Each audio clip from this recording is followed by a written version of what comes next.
Hi and welcome to a brand new episode of Keep It On The Down Low. We are continuing our mental health series and we are joined today by Brad Dwyer, who plays for Leeds Rhinos, and he will be sharing his personal mental health struggles with us today. Hey Brad. How are you doing? No, good. How you doing? I'm sat next to him, he's doing just fine. Feel very vulnerable, don't I? Don't feel vulnerable, we'll look after you. Yep. So we've spoke before about some of the things that you want to speak about today. Obviously you put the video on your Instagram nearly a year ago now. Probably 2. Well, yeah, the video will be about a year ago. Yeah, about a year ago. Yeah, and I remember watching that and kind of sending you a message saying how brave it was, and that was kind of the moment you realised about your mental health. I was just hoping you could kind of share that with us. Yep. So obviously, I got to 25-year-old, and I didn't think I had any issues with my mental health or anything like that. I was just got to probably a rock bottom moment that was a build up of things, so relationships, career, family relationships. So yeah, I got up to probably a tough point, and then I had a big night out the day after. I was, got the boozy anxieties, and I started getting suicidal thoughts at that point, and that's when I reached out to a bloke called Fats, who's my player welfare manager at work. So I reached out to him obviously with the suicidal thoughts, and I like speaking about that, and that's an important point I need to speak about, is because it wasn't as if I was going to go and kill myself. It was it was just popping in my mind. So, and that only came for like the 24 hours with the anxiety really. So I like to speak about that because I would imagine there's so many different versions of suicidal thoughts that like it's hard to talk about. I don't like saying, oh, I've had suicidal thoughts, because I wasn't that down, and I don't want people to feel sorry for me or anything like that. It was it just kept popping in my mind, and I thought, this is so strange, so I reached out. I think even just to say the words suicidal thoughts to anyone, I would even struggle to say it to you, Steph. If I'd had, say, like a bad day or something, I was going through a bad time, I would struggle to open up like to my closest people and say, I've had suicidal thoughts. Number one, because I wouldn't want them to worry about me. Yeah. Two, because I would think, but I'm not acting upon them, so is it just something which is going to pass through? Also, you said there was alcohol involved. You know, you'd had it the night before. So that again leads to a little bit of depression and things. So I can imagine for you as well. Yeah. So that was the rock bottom moment that made me reach out and speak to someone. And then so I spoke to Fats, who was going on walks all the time, and so he ended up divulging into my life really, just about how I was in certain situations and how I went about things. And it was strange at the beginning, because this isn't helping the situation I'm in. This isn't changing my circumstances. But then after a couple of times of seeing Fats, well, a couple of weeks, it came out that it all came back to my birthmark, and the insecurity that I had with my birthmark, and that I'd never dealt with it, and that was affecting the way I was going about my life. It had been really positive in some ways. It gave me so much drive to be career driven, and it created some of my personality with my humour and stuff like that. Can I ask, when you say insecurities with your birthmark, can you just describe what you mean by that? Like, when did it start? Yeah, did it start like childhood? Did you know, was it a thing back then, or was it like later on in life, like when you're in your 20s and there's all the pressures of social media, comparison? The comparison.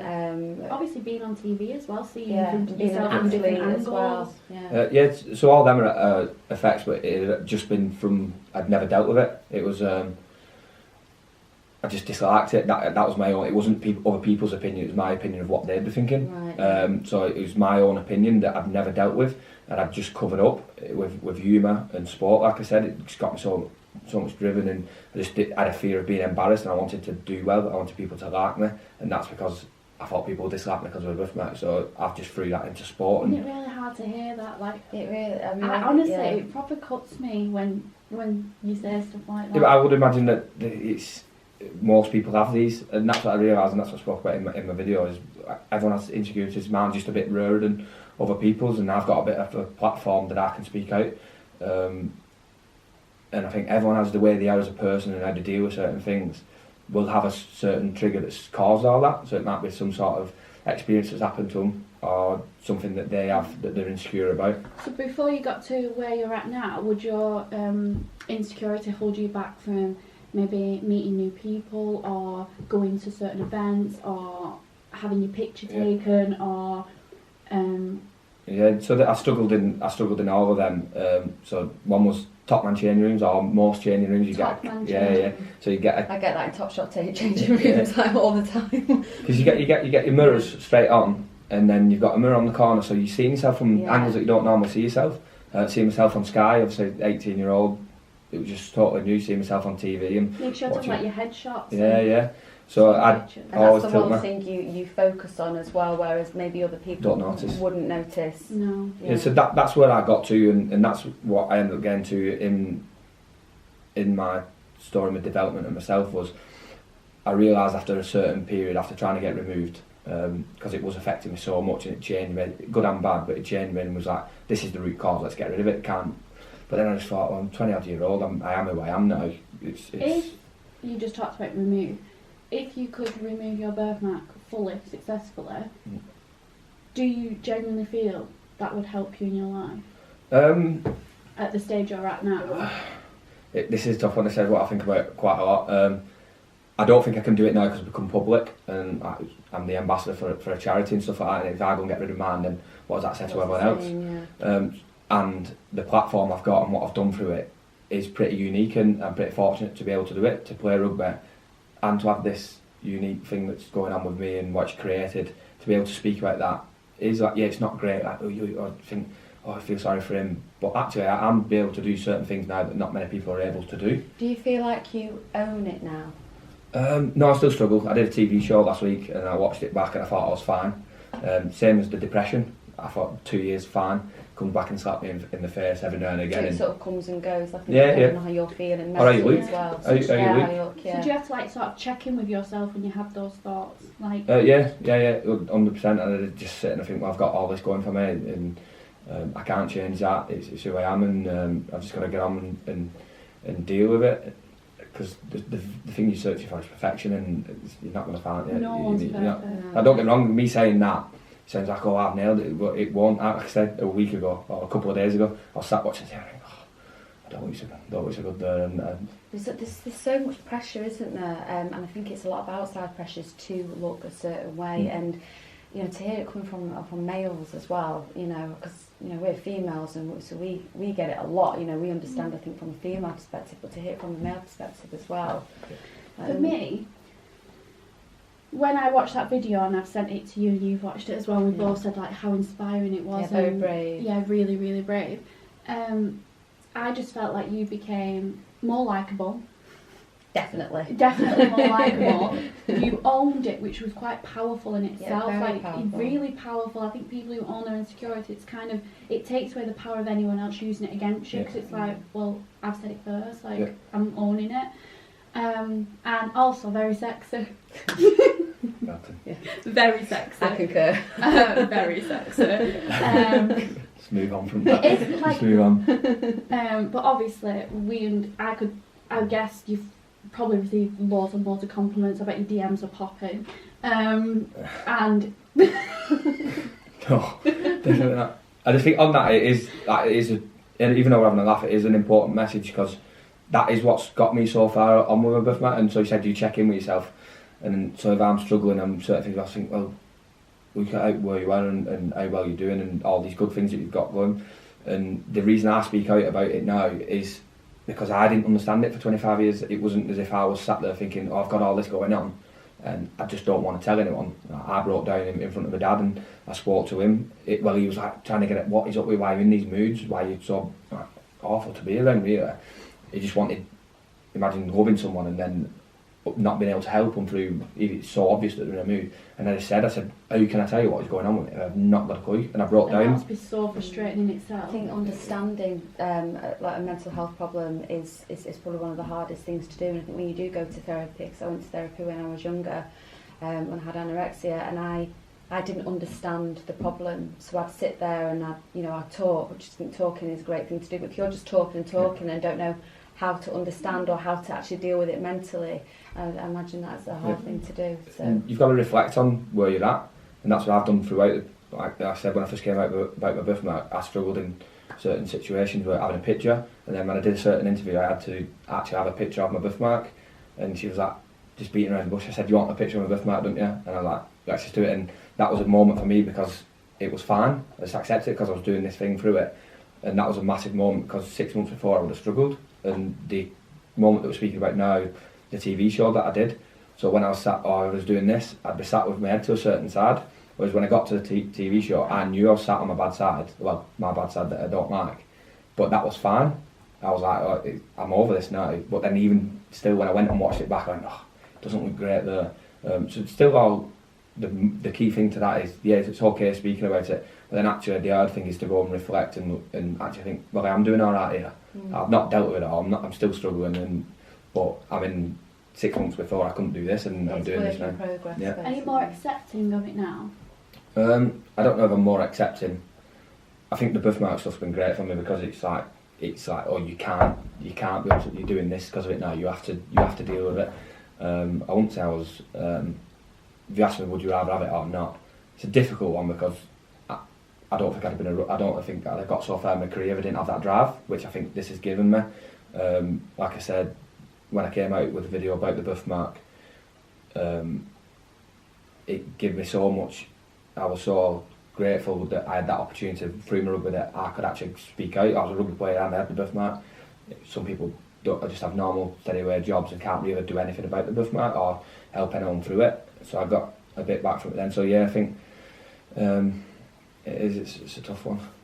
Yeah, it's hard to answer. Yeah, because you have tried to remove it twice, yeah. so that would suggest. But I think that's the insecurity in me. That's like the person that I don't want to be. So the person of all, well, look who this birthmark's made. It made me into it got me where I am with my career. It got me to 25-year-old where I broke down. But then look how much I've grown in that 2 years since. And you can only keep growing from yeah, there. Well, I still make mistakes. But I still where are you going to be things. when you're at my age? 40. Let's not mention it. Stop it, yeah. But you talk about comfort zones, which I think is a massive thing for you. You know, you post about, I think it's noggin sport. Yeah. And every time that you seem to post in their jumpers, you're either on a walk, doing something active, about to jump off a cliff, doing something which is out of your comfort zone or reflecting. So can you like talk us through it sounds like I'm some adrenaline junkie there. It doesn't. I just go for a walk up Rivington or something like that. No, but it was obviously they seen the video and they obviously a bit of a profile playing rugby and they was like, you're brave in that you spoke out. We'll send you a jumper. You're brave and you spoke out as a jumper. I'm brave too. We're brave. Yeah, so they sent the jumper and I just found that it just happened that I was reflecting when they sent me, I'll do your post. And I thought, instead of just doing the thanks for my jumper and shout out, I thought I'd reflect a bit because it was obviously mind your noggin and it's about awareness. So I thought, cool, that is really cool. So I thought I'd just reflect a bit, and so I've had 3 deliveries off them so far now. And the last one was probably the most. It was like 2 years on from this big breakdown moment that I had, and I was struggling again. I probably got as low as I'd been for 4 years, and I didn't know why. It was like a couple of days, and then this parcel came. This wasn't the break. I'd got to a certain point where I'd dealt with what was going on myself, because I knew how to cope with it and stuff. But the jumper came and I thought, oh, that's great timing. Like, how good is that? Like, I'll reflect on. And I think the post was, your ups and downs, like you can seem like you're up here one day and down the next day, which was how I was feeling at the time. So them sending that jumper out was good for me because I then reflected and went on a walk. Yeah, and that's it. Went for a walk, which was great for me, and it's good for me to get me out the house and off the sofa. For anyone like watching this, how are you relatable to them? Because before I watched that video on your Instagram, you were like, you seem so successful, you're a professional rugby player, you seem to have a good group of lad mates, you seem to always be having fun, your personality shone through as in you're very confident, you'd love an ab selfie, banging abs, honestly these two, absolutely unreal. And yeah, so this is kind of the profile that you had, and then you put that video on and it was like, wow, like... I think there's 2 messages with that. I think it's, you don't always... You see the best version of someone on their Instagram, and I'm classic. I speak about some stuff, but I'm still classic. I put the best version of me on Instagram. Me speaking about my mental health is I think that's a positive about me. So I speak about it because I think that's good for me. But I think it's people see it and then they think, oh, I'll go and speak about that, and how good's that? So it is a positive trait that So I've it has got. a ripple effect almost. Yeah. So I'm still putting my best version out of myself, and you've got to realise that Instagram is the best version of everyone, and everyone. I believe everyone has their own shit going on. I just do the amount of people, and when you open up, you start getting people around you start opening up to you because they feel comfortable because you have, and you start realising everyone's got stuff going, and that's so true. It's just how you deal with it. But I just think the important message from my story is I didn't have any grief, didn't have any loss. It was just I didn't understand what was going on, and that's my big message is I didn't speak because I didn't understand it. And we all talk about, oh, we have to talk, we should talk, everyone should talk. Well, why are people not talking? Mine was because I didn't understand it. I didn't know what was going on, because I'd have happily spoke about it if I knew it was. Probably not with my dad, probably not with my family, but I would have found someone that I was comfortable speaking to about it. But then I would imagine other people who's got the stuff going on, knows what's going on, but don't feel comfortable speaking. It's so different. Like, it's not just the same case. Go and talk. It's why are we not talking? So since you've come out about your insecurity, and you recognise that you did have depression, especially particularly in 2016, 2018, how do you manage that? What kind of things do you do now? Because obviously you play professional sport, which in itself has its own pressures. Yeah. So how do you manage your mental health alongside your personal life and your career? How are you getting that balance that we keep talking about? To do things like this, so I still figure out. I've obviously had a bit of a You thing. come round every week. This house, you come round every week. No, it's because I start reflecting then when I'm doing stuff like this, like what's worked for me, what's not worked for me. But there's obviously the insecurity is the massive thing for me, and then ever since what's worked for me is comfort zones, gratitude, and living in the moment. That's what I'm trying to work on. I still struggle with it because I still get down all the time. That's what I do. Just try and sort of place myself in the present moment and think, what am I doing now? Well, I'm just having a chat with Brad and Amber. Am I okay? Yes, I'm okay. And every moment of your life is just a series of moments. And when you tend to sort of have anxiety about something that's not happened yet, you're sort of putting yourself in a place where you can't control it. And sometimes you create that false reality of what could happen, and it's not even happened, and it's just so dependent on so many variables. That's what I was doing. I weren't put myself in the situation because of my own opinion and what I was thinking other people were thinking. So I didn't even get to that point. So even if anyone thought they could have loved me, hated me, I weren't getting there anyway, so I was taking myself out of it. Can I ask, have you actually had any negative feedback towards your birth? Yeah, but I don't say that, and I don't want it, Brad's got a birth and it's I don't see it in that way, because my own opinion of it was worse than anyone ever. And so it was just I'd never dealt with it in a certain ways. So being in rugby and stuff like that, I had some awful, but I was probably the worst in that environment as well. It created a monster in me, do you know what I mean? It was like, you're going to say this about me, well I'm getting on the front foot, and this is your insecurity. So you're on the attack? Yeah, and that's another defence thing. It's like, oh, I'm not dealing with it, so I'll be the first. And I was ruthless a bit younger, when I was a bit younger in the rugby environment, but moving to Leeds in another environment, meeting new people, new experiences, made me realise that it's not the way to be, do you know what I mean? Do you feel accepted now? I don't know, what do you mean feel accepted? Like, do you feel like you can go in an environment and you're accepted as Brad, not accepted as Brad with an insecurity? Yeah, I don't really think about it that way. I'm pretty confident in who I'm becoming. Like I say, I've made mistakes, I make loads of mistakes and loads of stuff that I'm not proud of, and loads of things that I'm not dealing with in the right way.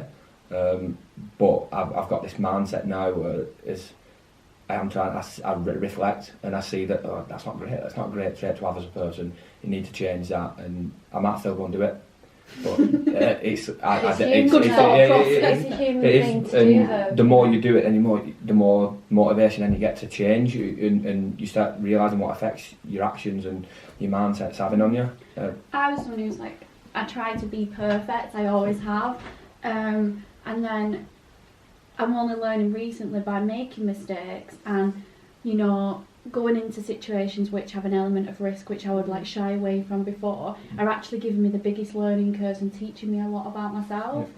So I'm an advocate for, it's not great to make mistakes, and there is some collateral damage from making mistakes. I think you learn from them, grow from your mistakes. Yeah, that's the most important thing. I think allow yourself to, because I don't think that you can grow if you're always trying to get things right. Yeah. You make a mistake, and as long as you keep on going and trying again and again and again, then You do. You get stronger. Yeah, that's it. It's just when you keep making that over and over and over again, you're not actually growing from it or learning from it. Yeah. You need those experiences. The big thing for me, speaking about how I manage, is I try and look at it now. I've started to realise there has to be a balance, so it's not black and white. Yeah. Obviously, that's all personal. So all that stuff, there's a bit of career in there with cameras and how I see myself on TV and pictures. But the big thing for me is how they affect each other in my life and my career. So I've got a sloppy lifestyle. I'd say like I love to sloppy food, I love to pig out, I love to chill out, which is great, and that causes me so much stress because I'm like, I can't do that. It's my career. I've got to be bang on. I've got to be ready to play. I've got to be ready to train. I've got to be in a certain shape.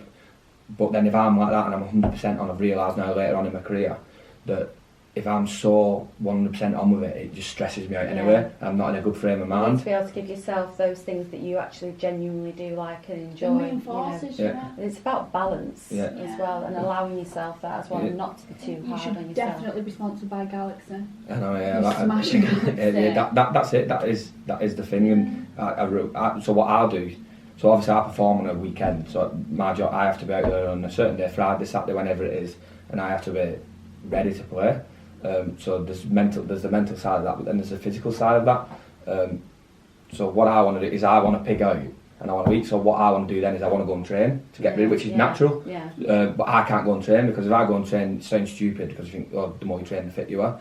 But the stress we put our bodies through on a weekend is we've got to be as fresh as we can be, week in, week out. And so if I go and eat a Galaxy and pig out, and I think, well, that's alright, because I'll go and train now, then I might be having a negative effect on my performance because I'll not be 100% in the game because I'll be sore, I'm fatigued. But then if I don't have my Galaxy and I don't have whatever it is, become like a Galaxy. So let's say my cheat meal, or if I don't let myself go with my diet, or with going having a beer, or going doing certain things, then I'll be in a bad state of mind. I'll be down about myself. Some would say it has a ripple effect, Galaxy ripple. So you have your personal goals. You want to perform at the best you can be, so that you get noticed as a fantastic hooker, and then you also want your team to win because that's the main reason we're all doing it. Yeah, you're in a team sport. So controlling those variables are really hard as well. So say you.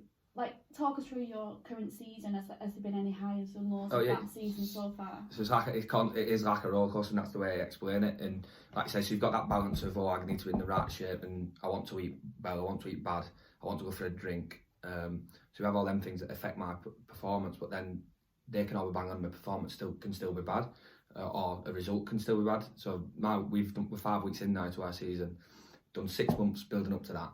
So all the hard work, all the meetings, get ripping in for each other and creating a great culture and environment. And we think, we're in a good place. And then the year gets the boom, week 1 where we get pumped. And we've had 2 bad seasons before this. And I'm like, is this happening again? Like that fear. Yeah. Is this happening again? Because we've been so good for 6 months training and nothing actually tells until you're actually out there performing.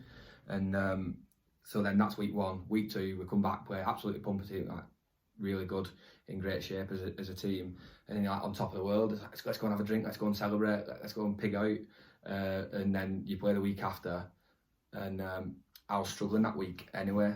A few things had got on top of me, like the stuff that we've already spoke about, and then the storm came. I think, don't know the storm, Dennis, or the other one that we had. And a few storms. So another thing is, if we play on a Sunday, that means my weekend, my build-up has gone. So I have to just sit in the house, eat well, I'll be pretty disciplined, whereas if I play on a Friday, I get the weekend to myself. Okay. So we had a Sunday game that weekend, so I'm already feeling isolated in myself, building up to the game. We get to the game gets cancelled day in the morning, so that's another day that I'm isolated, already feeling down. So that's week 3, so I've gone down, up, down, and then the week after we win. I didn't really play too well, so it was a bit average, and then this week we just pumped the team, so I'm back on. So it's just about trying to find that balance and just level it all out, and the balance in, we're winning this week, I want to go and get bladdered, I want to go and have my cheat meal and stuff like that, and just dim it down. And then when we lose, it's like, let's go and flog myself in the gym, and it's just a negative effect. So you've got to manage all of these stressors on top of a personal life, and still dealing with your insecurities. I think everyone has them. It's like, I play rugby, so you must be stressed. I would imagine you get stressed, and you get stressed Oh no, I go to work to play dress up, but I don't get stressed at all. It's fun. Sign me up. It's your personal life. It's my personal life. I get stressed. No, actually, I'm very happy right now. Thank you very much. But I do. Like, there is the stresses that they both cause each other, but then that's my release as well. Yeah. Like going out playing in front of 15,000 people is my like. It's dad next. at Yeah. I know you love that. Yeah, and that's the gratitude that I started being grateful. So I never understood my actual personal issue, but I never understood anything. So gratitude, comfort zones. So then I got told to do the 21 days. It was like 3 things you're grateful for every day, for 21 days, which then creates gratitude, and then another 21 days creates empathy. So then in the end, your mental health's in a better state. But when I first started doing it, I was like writing stuff down, and I'm like, yeah, I'm happy that I've got my family, I've got my health, but I'm not great. Like, it's not a feeling that I've got inside myself. I'm forcing myself to write this down. But then within the 21 days, I got to a point where I was like, the whole game that I spoke about was getting pumped, and I was like in a really down. Like, obviously we're getting beat. You've got all these people watching you. It's disappointing. And I was like, well, actually, you're in front of 15,000 people. Be grateful for what you're doing. So that was a bit of a moment where I reflect, and I go, well, I'm actually. The stuff I've been practicing is working, and that's one. My dad coming to a game and stuff like that. Now that's a bit of stress. It's like, oh, get my dad a ticket. Has he got in all that? And it's like it means so much. It's massive for my dad. He lives his life through my rugby now, and I'm like, Dad, this is my job. I'm not. It doesn't mean that much to me. Like you wouldn't think, you know what I mean? Yeah. Whereas he's living and breathing every minute. Whereas now I come off and we have a good result, and I see how made up he is and how proud he is, and now I think, oh, how good's this, and I'm great, and emphasise that. Oh, yeah. Well, we think you're very special, don't we? Do. We are big Brad fans. We're now at Leeds Rugby fans. Okay, so we're going to wrap it up there. I just want to say thank you so much, Brad, for sharing your story today, and I really do hope that it helps anyone out there who's going through a personal struggle, and we'll put some links below in the description box as well. So to your thanks for having me. Yeah. Oh yeah, shout out to we've not mentioned that. Could get a quick mention on that. Yeah, go. It's just how I came out about my story. It was I was just going to do an Instagram post, and through Fats went and got in touch with a charity, and they took it off and told my story through Super League. The charity's birthmark support group, and they help little children dealing with birthmarks, and I've learned so much from going through. I didn't understand there were so many different types of birthmarks, but they're doing great work, and they told my story, so it wasn't just me for my personal reason to get me in those situations where I was limiting myself and getting it out there. It actually started helping certain people, which was giving me a bit of... I feel so inspired. We'll put their details as well in the description box. Yeah. So, Thank you so much. Thank you. You look so... So join us next time on Keep It On The Down Low. Don't forget to subscribe. Subscribe. Like, comment and share, and we'll see you next time. Yeah, thank you.